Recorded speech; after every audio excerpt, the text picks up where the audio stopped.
സർക്കാരിന്റെ സൗജന്യ ഓണക്കിറ്റ് റേഷൻ കടകൾക്കു പകരം സപ്ലൈകോ വിൽപ്പനശാലകൾ വഴി നൽകിയേക്കും. 5.87 ലക്ഷം വരുന്ന മഞ്ഞക്കാർഡ് ഉടമകൾക്കാണ് കിറ്റ് നൽകുന്നത്. മുൻ വർഷങ്ങളിൽ റേഷൻ കടകൾ വഴിയായിരുന്നു കിറ്റ് വിതരണം. കമ്മീഷൻ കുടിശ്ശിക നൽകാത്തതിനാലാണ് സപ്ലൈകോ വഴിയാക്കാൻ ആലോചിക്കുന്നത്. കടുത്ത സാമ്പത്തിക പ്രതിസന്ധിയിൽ കടമെടുക്കൽ നടപടി ആരംഭിച്ചതിനു പിന്നാലെയാണ് സൗജന്യ ഓണക്കിറ്റ് റേഷൻ കടകൾക്ക് പകരം സപ്ലൈകോ വിൽപ്പനശാലകൾ വഴി നൽകാൻ നടപടികൾ ആരംഭിച്ചത്.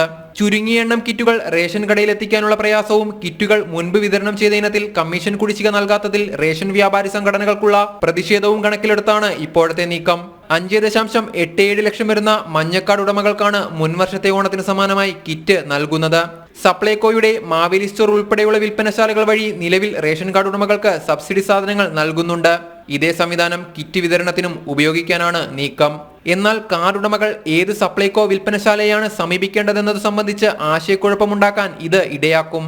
ഓണത്തിന് കുറച്ച് ദിവസങ്ങൾ മാത്രം ശേഷിക്കെ നടപടികൾ വേഗത്തിലാക്കി വിതരണം പൂർത്തീകരിക്കാനാകുമോ എന്നതും കണ്ടറിയണം.